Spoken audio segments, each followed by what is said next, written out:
আচ্ছা, তৃণমূলে কি আরো প্রকট মমতা অভিষেক দ্বন্দ্ব? তার কারণ হচ্ছে আজকে নেতাজি ইন্ডোরের বৈঠকে তৃণমূলের second in command Abhishek Bandyopadhyay তার বক্তব্য রাখছেন। ঠিক সেই সময়তেই হঠাৎ তার নামে জয়ধ্বনি, আর সেই জয়ধ্বনিকে ধমক দিয়ে বন্ধ করলেন তৃণমূল সুপ্রিমো মমতা বন্দ্যোপাধ্যায়। আর এখানেই তো রাজনৈতিক জলঘোলা হচ্ছে ক্রমশ। টাউন প্রেসিডেন্টরা রয়েছেন, শাখা সংগঠনের প্রধানরা রয়েছেন। আমি সকলকে আমার অন্তরের অন্তঃস্থল থেকে কৃতজ্ঞতা জানাচ্ছি, প্রণাম জানাচ্ছি। শান্ত থাকুন প্লিজ, শান্ত থাকুন, ডিসিপ্লিন মেনটেন করুন।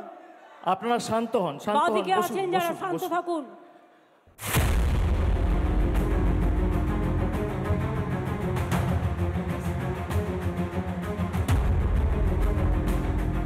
লক্ষ্য ছিল ২৬-এর ভোটের জন্যই ঘর গোছানো, দলকে ঐক্যবদ্ধ করতে বার্তা দেওয়া।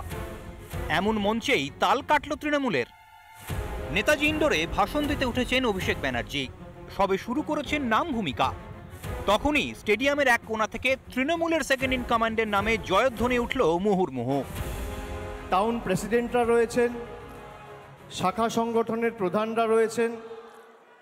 আমি সকলকে আমার অন্তরের অন্তঃস্থল থেকে কৃতজ্ঞতা জানাচ্ছি। তবে বেশিক্ষণ গেল না, হঠাৎই মাইক হাতে নিয়ে ধমকে সেই স্লোগান থামিয়ে দিলেন মমতা ব্যানার্জি, পড়ালেন শৃঙ্খলার পাঠ। শান্ত থাকুন, ডিসিপ্লিন মেনটেন করুন। শাসক দলের সভায় এমন ছবি সামনে আসতেই ফের বাড়ল জল্পনা।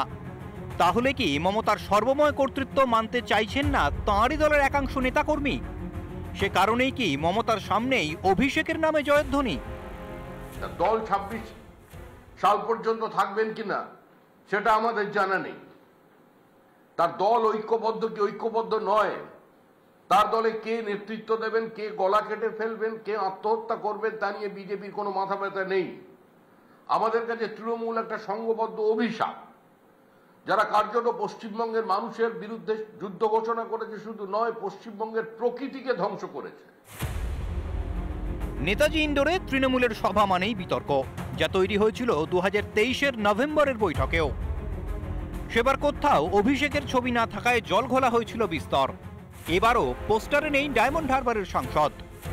তারই মধ্যে অভিষেকের নামে ওঠা জয়ধ্বনি তড়িঘড়ি থামিয়ে দিয়ে মমতা স্পষ্ট বার্তা, দলে তিনিই শেষ কথা। রিপাবলিক বাংলা। নানা ধরনের কন্টেন্ট দেখার জন্য লাইক করুন, শেয়ার করুন আমাদের ফেসবুক পেজ, সাবস্ক্রাইব করুন আমাদের ইউটিউব চ্যানেল। পাশাপাশি অন্যান্য ব্রেকিং নিউজের জন্য অবশ্যই চোখ রাখুন রিপাবলিক বাংলায়।